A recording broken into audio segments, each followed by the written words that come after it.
The next stop in the Royal Recruit's journey to find all three of the Clash Royale champions brings him to a familiar place in the Clash universe, one where everything began. But even though this familiar place has been around for a very long time, there is almost nothing familiar still about it. The landscape in the Clash of Clans village has been ever-changing drastically over the past few years, and no one knows why. In this episode of the Clash Royale Heroes origin story, we'll find out how the Archer Queen got recruited for the Clash Royale arenas, as well as what is going on with the mysterious changing landscape in the Clash of Clans village. So without further ado, here is the Archer Queen's origin story.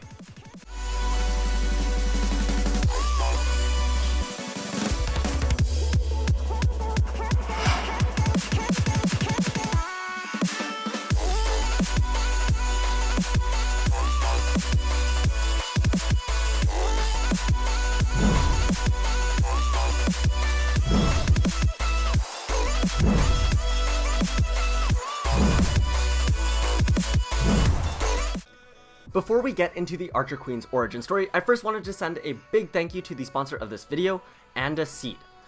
Now, And Seat was nice enough to send me one of their newest premium gaming chairs called the And Seat T Pro 2, which is a super high quality chair made out of some of the highest quality materials that I've ever seen on a gaming chair. It feels super strong, super sturdy, and also is incredibly comfortable. It's got some memory foam lumbar support as well as a neck pillow, which just makes things super relaxing while I'm either watching the lecture, playing video games, or just simply on my computer. No matter what you use a chair for, hopefully it's mostly sitting, it'll be absolutely a great investment for you. There's so many cool things about this chair. As a premium gaming chair, it has a ton of features with a lot of adjustable settings, where it is a rocking chair, it reclines, it has a 4D armrest so it can like swivel in almost every single direction possible, and it's got all of these cool features. But the most important aspect to me is that it's high quality, will last a long time, and is super comfortable. You can also compare that to my other gaming chair that I had bought for myself a while back. It is just not even comparable. This one is way bigger, it makes sitting in it way more comfortable, it can recline, and just simply the material is much nicer. But anyways, enough about the chair. If you guys want to check it out, I highly recommend you search up And Seats, and I promise you guys will not regret taking a look at one of these chairs. They are absolutely incredible. Anyways, let's go ahead and get back into what you guys clicked on this video for, and get into the Archer Queen's origin story. See you guys in a few seconds. It should be no surprise that the Archer Queen has made herself a home in the Clash of Clans village.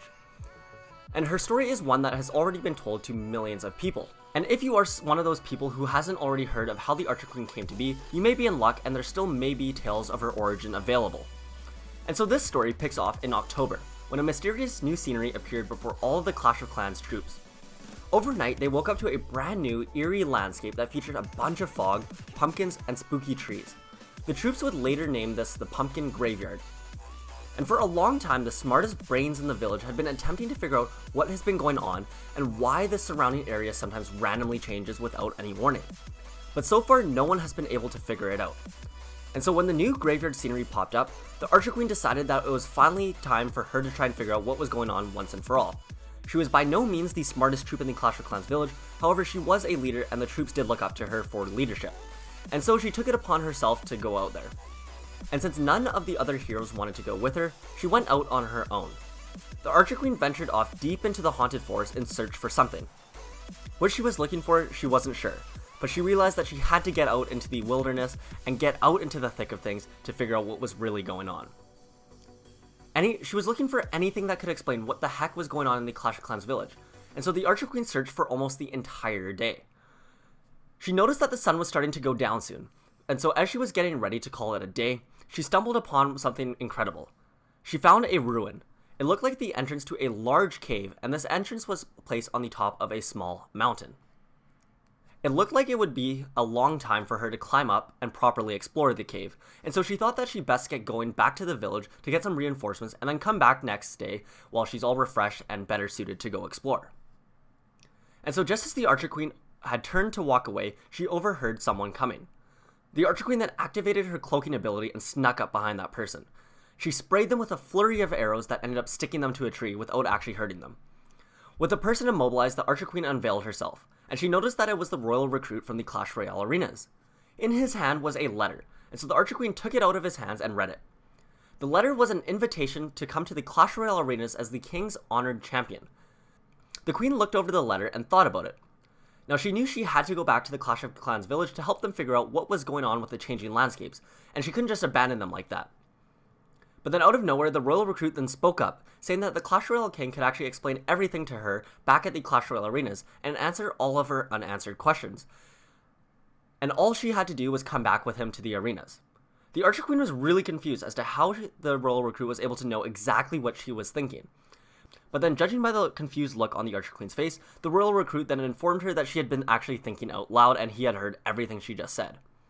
And so the Archer Queen figured that going with the Royal Recruit would actually be beneficial in helping her figure out what was going on inside of the Clash of Clans village, and it would help out all of the troops much more if she did this. And so the Archer Queen figured that by going with the Royal Recruit, it would end up helping her village much more by having the Clash Royale King answer all of her unanswered questions, and then they could figure out what was going on. She figured she wasn't going to figure out too many answers out on her own, especially being not the smartest person in the Clash of Clans village, and the fact that all of the actual smartest troops like the Wizard, the Grand Warden, still weren't able to figure it out themselves, and so she figured this was the best bet at helping out all of the village. And so the Archer Queen agreed to go back with him. The Royal Recruit exclaimed, "Great! There's just one additional stop we need to make first." The Royal Recruit then turned to introduce the Queen to the Golden Knight, who he had picked up earlier. The Knight had been too busy looking at himself in a mirror that he had missed the entire dialogue between the Royal Recruit and the Archer Queen, and the fact that the Royal Recruit was just ambushed by one of the mightiest heroes in the Clash of Clans village. But now that he was done looking at himself, and they were all well acquainted, they began their journey to find the last hero on the Royal Recruit's list. And as they started walking, the Royal Recruit looked down at the last invitation, and he started to shudder in fear and shake. He knew that this last hero was going to be a dangerous and difficult task. And so with that, the two heroes and the Royal Recruit marched off, following the Royal Recruit's lead to go find the last and the most dangerous hero of them all.